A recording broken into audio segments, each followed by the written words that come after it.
Bismillahirrahmanirrahim. Assalamualaikum warahmatullahi wabarakatuh. Perkenalkan, nama saya Indah Hayati Rami. Saya mahasiswa Pascasarjana Kebinaan Universitas Hasanuddin Makassar. Pada kesempatan hari ini saya akan membahas sedikit tentang ASI eksklusif. Yang pertama, pengertian ASI eksklusif.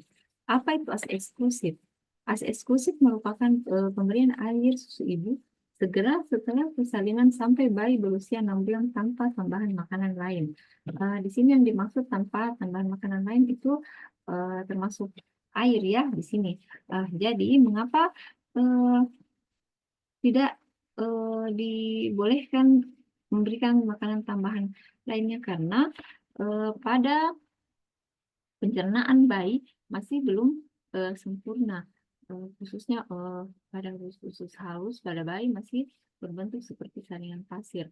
Pori-pori pada usus halus ini memungkinkan protein atau kuman akan langsung masuk dalam sistem peredaran darah dan dapat menimbulkan alergi. Kemudian pada pori-pori dalam usus bayi ini akan menutup setelah berumur 6 bulan. Setelah bayi berusia mencapai 6 bulan, bukan berarti ya kita eh, pada pemberian ASI itu kita hentikan, tidak. Tapi bayi diberikan makanan pendamping lain secara bertahap sesuai dengan usianya. Dan ASI tetap boleh diberikan sampai anak berusia 2 tahun. Kemudian manfaat ASI bagi ibu. Yang pertama itu mengoptimalkan perkembangan sang buah hati, kemudian memperkuat sistem kekebalan tubuh, meminimalisir munculnya alergi artikel, membantu mencapai berat badan ideal, kemudian menurunkan risiko kanker payudara pada ibu, kemudian mengurangi risiko perdarahan selepas melahirkan, kemudian menjaga berat badan ibu, kemudian sebagai KB alami untuk ibu, dan manfaat selanjutnya yaitu untuk memperkuat ikatan ibu dan anak. Kemudian di sini ada komposisi ASI eksklusif, di mana komposisi ASI eksklusif ini terbagi atas 3. Yang pertama yaitu kolostrum, kemudian ada ASI transisi, dan ada ASI matur. Nah, di sini kolostrum ini merupakan cairan pertama kali yang keluar dari kelenjar payudara ibu yang mengandung tisu debris dan residual material yang terdapat dalam alveoli dan ductus dari kelenjar payudara sebelum dan sesudah masa perivalium. Kemudian kolostrum keluar pada hari pertama sampai hari keempat pasca persalinan. Kemudian yang kedua itu ASI transisi. ASI transisi ini merupakan peralihan dari kolostrum sampai menjadi ASI matur. ASI peralihan ini keluar sejak hari keempat sampai 10 pasca persalinan ya. Kemudian ada yang ketiga itu ASI matur. ASI matur ini keluar dari hari ke-10 ya pasca persalinan sampai seterusnya. Kemudian yang keempat ini ada kandungan zat gizi. Jadi dalam ASI itu ASI memiliki beberapa kandungan gizi ya, mulai dari ada protein, ada karbohidrat, ada lemaknya, ada mineralnya, dan ada vitaminnya. Di mana pada poin pertama ini karbohidrat pada ASI dia ini berbentuk laktosa ya atau gula susu yang sangat tinggi dibandingkan dengan susu formula. Jadi jumlah laktosa yang lebih banyak terkandung dalam ASI ini membuat rasa ASI itu menjadi lebih manis dibandingkan dengan susu formula. Kemudian laktosa ini dia difermentasikan menjadi asam laktat dalam pencernaan bayi. Kemudian yang kedua itu protein. Nah, di sini ASI mengandung proteinnya yang lebih rendah dibanding dengan susu formula. Namun, protein ASI ini bersifat lebih lembut, jadi mudah dicerna oleh pencernaan bayi. Kemudian, protein dalam ASI ini mengandung alfa laktalbumin ya, sedangkan kalau untuk susu sapi itu mengandung laktoglabumin dan boviserum albumin yang lebih sering menyebabkan alergi pada bayi. Makanya kadang bayi ada Tapi kalau minum susu formula itu kadang alergi ya karena kandungan proteinnya yang bisa menyebabkan alergi pada bayi. Kemudian untuk kadar lemaknya ini dia relatif sama ya dengan susu formula. Namun lemak dalam ASI eh, mempunyai keistimewaan ya, yaitu dia kecil kemungkinan mempengaruhi sifat dalam kaitan menyusui di kemudian hari. Kemudian untuk mineralnya eh, dia ini apa ya? Kalau untuk mineralnya eh,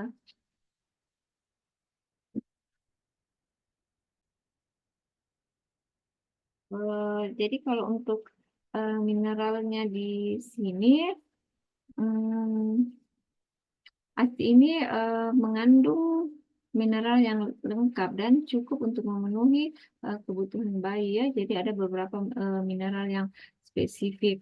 Kadarnya dipengaruhi juga oleh diet ibu. Kalau kandungan zat besi dan kalsiumnya ini stabil ya dan dia ini tidak dipengaruhi oleh diet ibu. Jadi mineral lainnya yang ada yang terkandung dalam ASI itu seperti kalium, ada natriumnya, ada tembaga, mangan, dan fosfornya. Dan kemudian untuk vitaminnya itu dia ada vitamin A, D, C, sedangkan kalau untuk golongan vitamin B itu kecuali riboflavin dan asam pantoteniknya itu kurang ya. Jadi vitamin lain yang tidak terkandung dalam ASI itu tergantung dari diet ibunya. Kemudian yang kelima ada manfaat ASI ya. Yang pertama itu kolostrum. Dia manfaatnya tadi ini kita sudah bahas ya pada slide sebelumnya itu dia ini mengandung protein, vitamin A yang tinggi, kemudian mengandung karbohidrat dan lemak rendah sehingga sesuai dengan kebutuhan gizi bayi pada hari-hari pertama kelahiran. Kemudian dia membantu pengeluaran mekonium ya atau feses bayi. Kemudian mengandung zat anti-infeksi, hmm, kemudian laktoferin, lisosim, dan sel darah putih pada ASI ya. Nah, kemudian di slide selanjutnya ini ada faktor bifidus, di mana ini eh, faktor bifidus ini dia ini sejenis karbohidrat ya yang mengandung nitrogen untuk menunjang pertumbuhan bakteri Lactobacillus bifidus. Di mana bakteri ini menjaga keasaman flora usus bayi dan berguna untuk menghambat pertumbuhan bakteri yang merugikan. Kemudian untuk interaksi, ada juga ya untuk interaksi antara ibu dan bayi. Di mana di sini dia interaksinya itu ada ikatan kasih sayang ibu dan bayi karena mungkin ada rangsangan ya seperti sentuhan kulit, skin to skin, skin to skinnya ya. Kemudian bayi juga merasa aman dan puas karena bayi merasakan kehangatan tubuh ibunya dan mendengar denyut jantung ibu yang sudah dikenal sejak bayi masih dalam rahimnya ibu ya. Kemudian perkembangan sistem saraf otak, di mana di sini dia eh, kandungannya ini dapat meningkatkan kecerdasan bayi, di mana ini ASI mengandung berbagai zat yang mengandung seperti asam lemak esensialnya, proteinnya, vitamin B kompleksnya, yodium, zat besi, dan zinc. Kemudian ada juga faktor yang mempengaruhi pemberian ASI. Yang pertama itu pendidikan, di mana ini faktor pendidikan ibu, misalnya pendidikannya tinggi tinggi akan lebih mudah menerima suatu ide baru dibandingkan dengan ibu yang berpendidikan rendah. Kemudian untuk tingkat pengetahuannya itu eh, ibu yang pengetahuan luas itu mempunyai pengalaman tentang ASI eksklusif yang baik ya sendiri eh, ya dibanding dengan ibu mohon maaf ya yang dialami sendiri maupun dilihat dari temannya, atau mungkin ibu-ibunya itu lihat dari tetangga atau keluarga, maka ibu akan lebih terinspirasi untuk memperhatikannya ya. Jadi untuk pengalaman dan pendidikan wanita semenjak kecil ini akan mempengaruhi sikap dalam kaitannya dengan menyusui di kemudian hari. Kemudian faktor yang selanjutnya yaitu adalah umur. Nah, di mana ini umur ibu ini sangat menentukan ya kesehatan maternal dan berkaitan dengan kondisi kehamilannya, persalinan, dan nifas, serta cara mengasuh dan menyusui bayinya. Ibu yang berumur kurang dari 20 tahun masih belum matang dan belum siap dalam hal jasmani dan sosial dalam menghadapi kehamilan, persalinan, serta membina bayi yang dilahirkannya. Kemudian faktor pekerjaan ya. Jadi di sini dia pekerjaan sangat berhubungan ya dengan pemberian ASI eksklusif karena pengetahuan ibu yang bekerja lebih baik bila dibandingkan dengan pengetahuan ibu yang tidak bekerja. Kemudian ada lagi faktor jumlah anaknya. Di sini ada penelitian yang pernah saya baca ini menemukan bahwa pemberian ASI eksklusif itu lebih sering terjadi pada ibu yang multipara dibanding ibu primipara. Hal ini juga didukung oleh penelitian